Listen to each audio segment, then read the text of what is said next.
ልጄ አልቻልኩም እኮ እኔ ልጄ ብቻዬን ጥለሽኝ ለምን ሄድሽ ልጄ እኔ እኮ ያላንቺ ማንም የለኝም ዘመድ የለኝም ልጄ ለምን ብቻዬን ተውሽኝ አንቺ ትተሽኝ ወደ አባትሽ ሄድሽ ወይ ልጄ ምን ላድርግልሽ ምን ልብረልሽ ልጄ ብላ የሞኒ እናት ስታለቅስ ማለት እጅግ በጣም ያማል። Mondo ko yarak ko agifti ko. Mondo ko yarak kinagifti ko.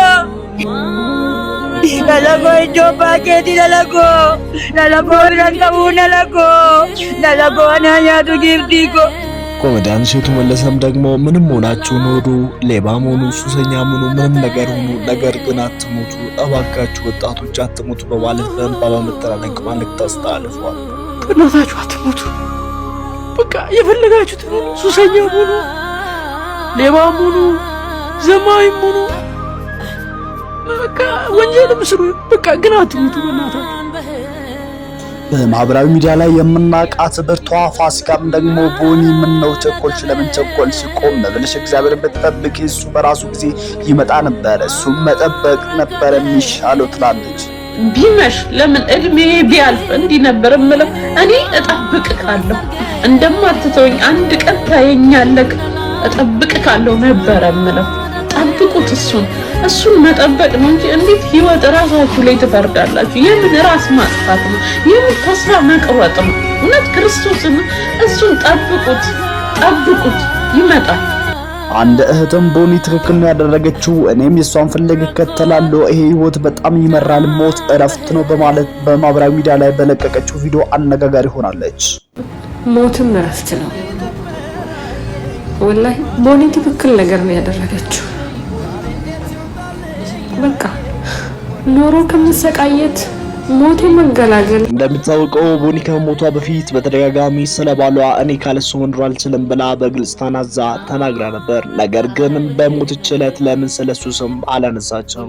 እኔ አለሱ ህይወት የለኝም እኔ አለሱ ባዶ ነኝ አባመን አኮዮን ቀባን ነጅሬኝ ኮድዋላ እስኒ ገሌራንቲ ከናፍዩ የኔ ውድ ባለቤት ግን ካላንተ መኖር አልችልም እኮ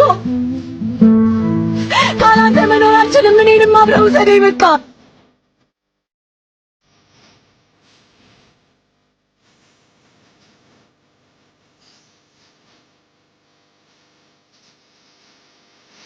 የቦኒ ጓደኞችም ደግሞ በቦኒ 5ኛ ቀን መታሰቢያ ላይ ፍትህ ለቦኒ ሲሉ ድምጻቸውን አሰምተዋል።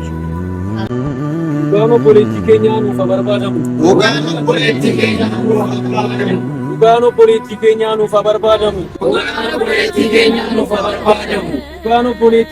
nuuf barbaadamu.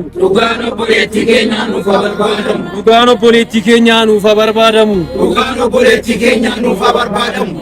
ሰላም እንደምንላችሁ ተመልካቾቻችን ባላችሁበት ሰላማችሁ ብዝት በል እያልኩኝ እንግዲህ ስለ ቦኒ አሟሟት ላይ አዲስ መረጃዎች እየወጡ ይገኛሉ ማለት ነው። ከነዛ መረጃዎች እንግዲህ አንድ ነገር ስለ ባለቤቷ ዮሴፍ ወይም ደግሞ ዮሴፍ በመባል ስለሚታወቀው ባለቤቷ ጉዳይ ነው ማለት ነው። እንደሚታወቀው ቦኒ የምትሞትበት ቀን ማለትም የሞተች ቀን ራሷን የምታጠፋበት ቀን ቪዲዮ መስራቷ ይታወቃልና ከዚህ ጋር አንዳንድ አጠራጣሪ ጉዳዮች እየወጡ እንደሚገኙ ነው መረጃዎች ያሳዩ ከሆነ ማለት ነው። እንደሚታወቀው እንግዲህ ቦኒ ራሷን ከማጥፋቷ በፊት ቪዲዮ መስራቷ ይታወቃልና በዛ ቪዲዮ ላይ እንግዲህ ብዙ ሰዎች እስከዛሬ ያስቀየምኳችሁ በጣም ይቅርታ አድርጉልኝ፣ እኔ ማንንም ማስከፋት አልፈልግም፣ ይቅርታ አድርጉልኝ፣ እኔ እስከዛሬ በጣም ለፍቻለሁ ሰርቻለሁ፣ ነገር ግን ደግሞ እዚህ ምድር ላይ ሰላም መስጠት የሚችለው ትዳርና ስራ ሳይሆን ሞት ብቻ ነው፣ ለኔ ደግሞ እረፍት ሞት ነው በማለት ነው እነ ቪዲዮ ሰርታ እንግዲህ ብዙዎች እነን ሲያዩ በጣም አነጋጋሪ ሆኖ ነበርና የቀልደች መሆን አለበት ወይ ደግሞ በትንሽ ብስጭት ነው እነ የሰራችውና ምናልባት በኋላ ተስታ እነን ነገር አታደርግም ወይም ደግሞ እነን ያለችውን እርምጃ ተወስደም ብለው ነበር። አንዳንዶችም ደግሞ የባካችሁ በሷ አጠገብ ያላችሁ ደግሞ በአካባቢው ያላችሁ በቶሎ ድረሱላት እባካችሁ ምናምን ሲሉ ሲማጸኑ እንመለከታለን ማለት ነው። እንግዲህ ያ ቪዲዮ ስትለቅ የሷ ባለቤት ላይክ እንዳደረገ ወይም ደግሞ ላይክ ማለት እንግዲህ የመውደድ ነው። ያ ቪዲዮ ያን ሐሳብ እንደመውደድ ነው የሚታሰበውና ላይክ እንዳደረገ ነው ብዙ ሰዎች ያወጡ የሚገኙትና እየተናገሩ ያሉት። እንደገና ደግሞ እሷ ከሞቷ በፊት ከሁለት ቀን በፊት ከባሏ ጋር እንደተጣሉና እንግዲህ እሱ ባሏ ከቀድሞ ፍቅረኛው ጋር ወደ ካፍቴሪያ በመሄድ ከቀድሞ ፍቅረኛው ጋር በመሆን ቪዲዮ ቀርጾ ለሷ ሊኮላት እንደነበረና እኔ በቃ ከዚህ በኋላ አንቺ አታስፈልጊኝም እኔ መወዳት እሷን ነው በማለት እንግዲህ የስነ ልቦና ጫና አድርሶባታል ይላሉ። እንግዲህ እንደሚታወቀው ከዚህ በፊት ስለ ቦኒ ስናነሳ ምናልባት ብዙዎቻቸውም ተተርጉሞላችሁ ሰምታችሁ ሊሆን ይችላል። ቦኒ ወደዚህ ህይወት ከመግባቷ በፊት ማለት ወደ ጋብቻ ከመግባቷ በፊት ወደ እንደዚህ አይነት ህይወት ከመግባቷ በፊት ከዚህ በፊት ብዙ ስቃይና መከራዎችን እንዳሳየች ራሷ በተለያዩ ቃለመጠይቅ ላይ ተናግራ ነበረ፣ በኦሮምኛ ቋንቋ ማለት ነው። ከዚህ በፊት እንግዲህ የመንገድ ኑሮ እንደምትኖር የጎዳና ኑሮ ስትኖር እንደነበረ ብዙ አይነት ውስጥ እንደነበረች እና እንግዲህ ይሄንን ያውኗን ባሏን ካገኘች በኋላ ደግሞ ከዛ ሱስ በመላቀቅ በመውጣት እንግዲህ አዲስ ህይወት መጀመሯ ይታወቃል ማለት ነው። ብዙዎቻችንም ደግሞ ይህንን ስንሰማ አድንቀ ነው ነበረ ባሏን ማለት ነው። ምን አይነት ጥሩ ልብ ሲኖረው ነው? ምን አይነት ቀን ሰው ቢሆን ነው እንደዚህ እሷን ከእንደዚህ አይነት ህይወት አስወጥቷት ለዚህ ያበቃትና ምን አይነት አሁንም እንደዚህ አይነት እውነተኛ ፍቅር አለ ብለን ነበር። ነገር ግን ደግሞ ከትንሽ ጊዜ ቆይታ በኋላ እየወጡ የሚገኙ መረጃዎች ትንሽ አሳዛኝና ልብ ሰባሪ ሆነው አግኝተናቸዋል ማለት ነው። ከነዛ መካከል እንግዲህ ይሄ ልጅ ወይም ዮሴፍ የሚባል ከዚህ በፊት ፍቅረኛ እንደነበረችው እሱም በተለያየ ቃለ መጠይቅ ላይ ተናግሯል ማለት ነው።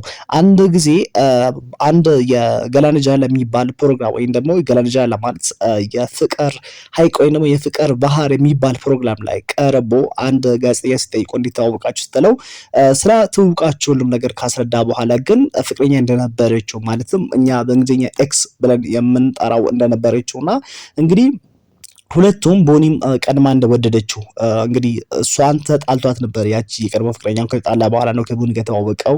ቦኒ ነው የፍቅር ጥያቄ ደግሞ ያቀረበችለትና ቦኒ እሱን በጣም ትወደዋለች። ብዙ ጊዜ ኢቨን ትንሽ ነገር ቢያደርግላት እንኳን ስላደረግላት ነገር በየሚዲያ ታስታውቅ ነበረ። ብዙዎችም ደግሞ ይህንን በማድረጓ ነበረ ብዙ የጥላቻ ኮሜንቶችና ሀሳቦችን እሷ ላይ ሲሰጡ የነበሩት ማለት ነው። እንግዲህ ከዚህ ጋርም ተያይዞ አሁን አዲስ የወጣው መረጃ ምንድነው?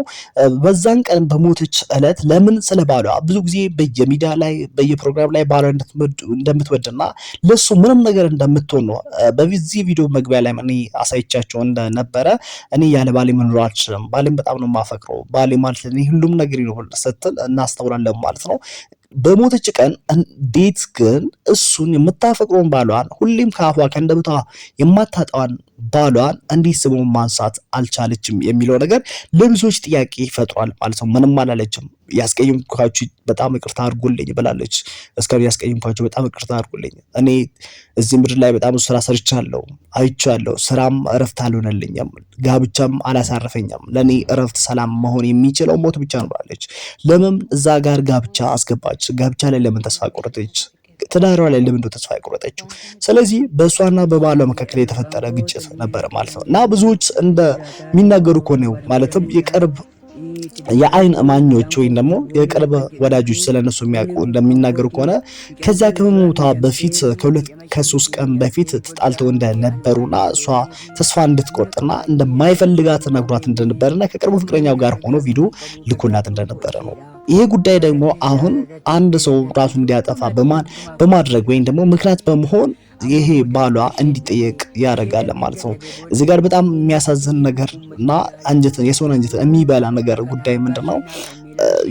እናቷ በዚህ አይነት ሁኔታ እዛ ምናልባት እኔ ሳሰማችሁ እናንተ የሰማችሁት በኦሮሚያ ነው። ምናልባት ወደ አማርኛ የተወሰኑት ነገር ጥቂቶቹ ነገር ነው ስላልቻለኝ ነው እኔ ብዙ መተርጎም አልቻልኩም እና በጣም ከበደኝ ለመተርጎም ማለት ቋንቋው ሳይሆን እንግዲህ እናትየዋ እንደዛ ስትናገር እኔ በጣም ልቤ ተሰማኝና ምናልባት ብዙዎቻችሁ ላታውቁ ትችላላችሁ እንጂ እናቷ የተናገረችው በጣም ከባድ ነው።